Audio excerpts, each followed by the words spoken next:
delighted this evening as the Association of MBAs to welcome all of you here from a range of different business schools and also different stages, some studying MBA and some studied MBA like myself many years ago. But it's great to be inspired and also great to be refreshed in our knowledge.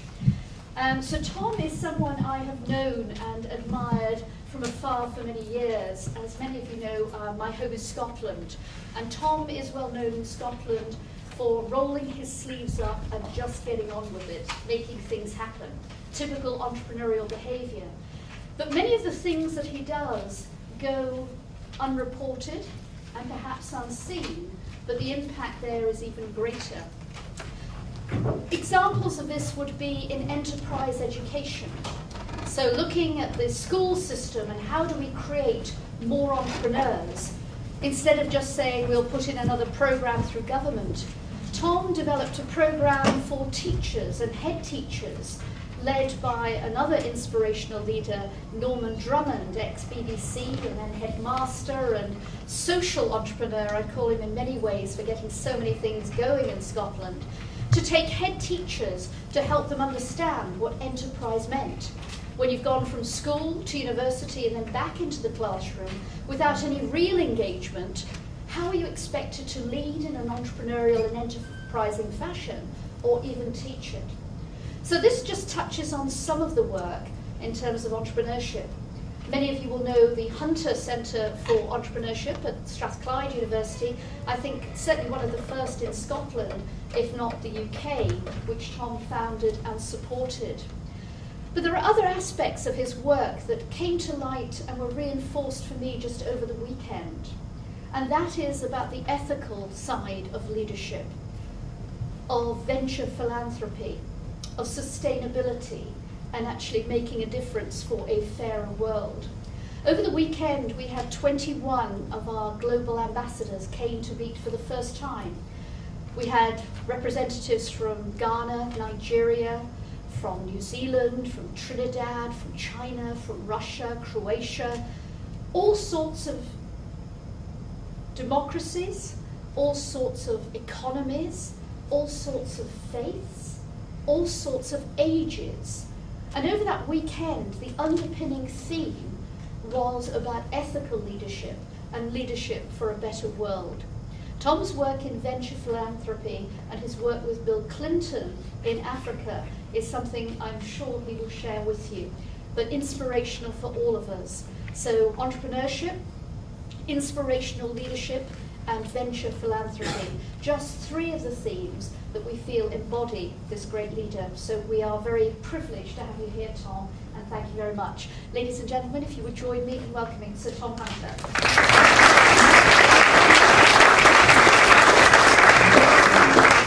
Thank you very much, Sharon. That was a very nice introduction. What I would like to do is I've received a very nice brief, probably the best brief I've ever received when asking to do one of these things, but in true entrepreneurial fashion, I've ignored it. And what I want to do is kind of skip through some of the key things that have happened to me in this amazing roller coaster. But what I want to really get to is, if anything spikes your fancy, write it down, because what I really want to do is talk about what you want to talk about.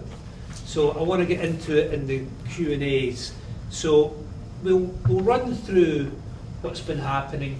If anything spikes your fancy, even if there's something in it which I didn't mention, please feel free to ask me at the end. Is that okay?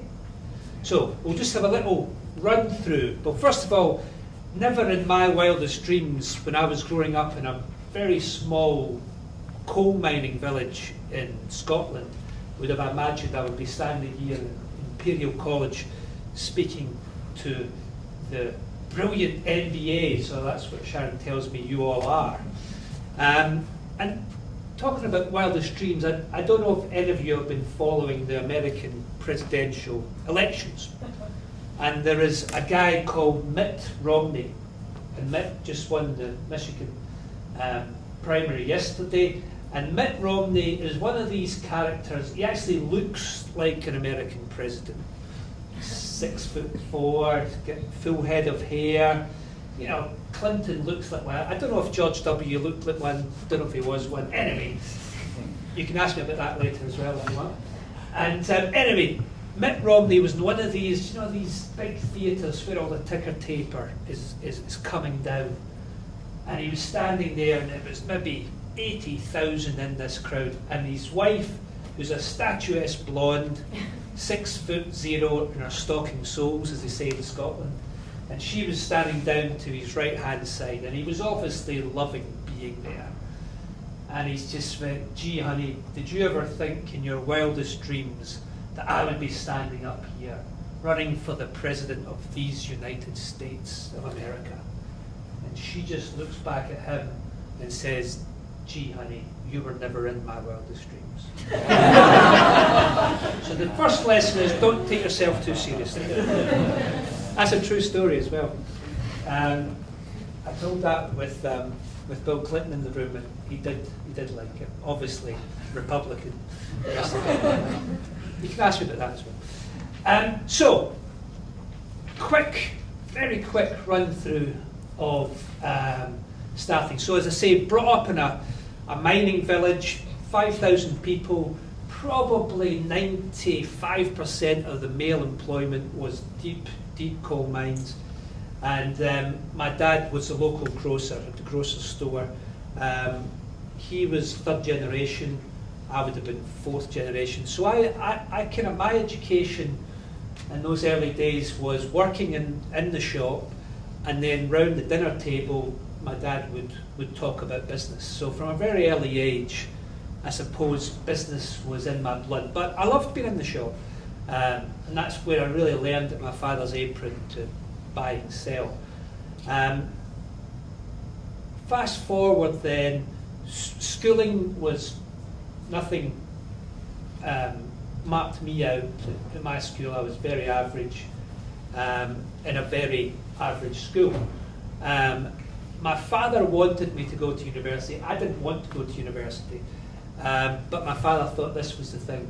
So I went to university, and it really didn't do me any good whatsoever, which the principal at Strathclyde hates when I say it. And but it was pretty much a waste of time, apart from the people you meet. And this is a great thing about education, because I thought, you know, it's just a strict academic education. And of course it's not. It's who you meet. It's who you meet having a cup of coffee and say, "What's your story?" And then you've got another story, and things begin to happen. And one of the guys I met there had a hamburger stall. He had bought an old ambulance, cut the side out of it, and went on to sell hamburgers. So I thought, I know where to buy hamburgers. So I used to sell him hamburgers, but I didn't have a refrigerated van, of course. So I had to race up the A77 from Ayrshire to Glasgow before the hamburgers melted to sell them to him, to put them in his ambulance. So that was a good education to come from there.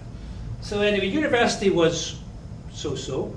I then went on a course for unemployed graduates because nobody would give me a job. They probably saw something in me which the employers definitely didn't like. I was disruptive, I didn't like rules, wouldn't comply, all the rest of it. And so they were right. They were right. Thank goodness they were right. And so I went on a course at Glasgow University then for unemployed graduates. And it was really good. It was practical. It was, here's how to do a cash flow. Here's how to do this. Here's how to do that. And off we went. My father's business was basically having to close down because 1984, for those of you who were in this country, was the miners' strike. And after that time, no more deep coal mining in Scotland, and indeed not a lot of it left in the UK. So once the coal mine shut, there was no reason for my dad's business to be there. So he actually sold the business, I mean, we're talking hundreds of pounds, not even thousands of pounds. And he put a small amount of money in with another entrepreneur who was selling shoes. I was off at university and doing all these courses, and I would look through the sales returns, and these were market stalls. So this wasn't shops, this was market stalls, this was Glasgow Barrows, this was Ayr Indoor Market. So it was the most basic form of retailing. But I saw, looking through the sales returns, that training shoes were a big part of the sales. So these were sports shoes. Remember, this is 1984. So I thought, right, how am I going to do this? I can see they're selling, don't have any money, don't have a shop, what can we do? So, again, one of the great lessons, if anybody's looking for lessons, is that I would rather be lucky than clever, every time. And I was lucky that my girlfriend at the time could type. I was lucky because I made up a letterhead, she typed it, and I wrote to existing retailers saying, white lie, that I was a fast expanding retailer and I noticed some space in their store which I could put my shoes in. Now, of course, I didn't have a company, I didn't have shoes, I didn't have anything. But I had, in Scottish parlance, a brass neck, which Sharon will explain for those of you who don't get it. I'll translate later. A brass neck, so, which I've probably still got, I hope I have. And so one of them remarkably said, okay, come and see us. So I borrowed my dad's car, his suit, his shirt, his tie, and off I went to the north of England where this company was based. And they said, yeah, we like it. So they were a jeans store, and they thought, trainers and jeans, yeah, why not? And they said, okay, can you do Leeds, Aberdeen and Sunderland, and can you do it next week? So I said, well, you know, our shop fitting teams are flat out at the present time, and I'm going to have to go back to the team and see what we can do. So I drove back to my dad and I said, good news, bad news. Good news, he said, yes. Bad news is I have no idea what I'm doing. What am I going to do? So he mentored me through this stage, and off I went with shoes, but in other people's stores, so I had no overhead. My dad's garage became our distribution centre, so his car moved out and the shoes moved in, and that was the start. So again, lucky rather than clever. I didn't research the market, I didn't do any market analysis. I'm not saying this is what you should do. I'm just saying what I did. I didn't know what market research was. Market research, I suppose, was looking through the sales returns, going to the market stalls, seeing what people wanted to buy. And but I had stumbled upon a market that was really taking off. Again, this was the early stages of Nike, Adidas, Reebok in those days. And off we went. So 84, gradually opening in more and more of other people's stores, saved up enough money. It took me 5 years to save up enough money for our own first store. And by that time, there was still only 2 of us in the business. I'd managed to take on someone. But it took 5 years to get there. 89 was the first shop, which was about half the size of this room, 300 square feet, and I had to sign a personal guarantee for the rent in those days, which meant I was on the hook for rent for 25 years. How on earth they thought I was going to pay it if it didn't work, I have no idea. But so off we went, and then again, lucky again, I bumped into someone and they said, Tom, have you saw these new shell suits? And I said, no, I don't know what a shell suit is. Hands up those who have had a shell suit. No, I didn't have Come one. on now. No, I wouldn't admit Yes, you've had a shell suit. Yeah. Thank you. A mauve Nike one. Fantastic. Where did you buy it? Probably my local sports shop In the UK? in the UK. It's probably mine. Thank you very much. So shell suits became fantastic. So we got into the clothing business. Fast forward, we opened our first footwear and clothing shop in 91. So we're now in the clothing business. Continues on.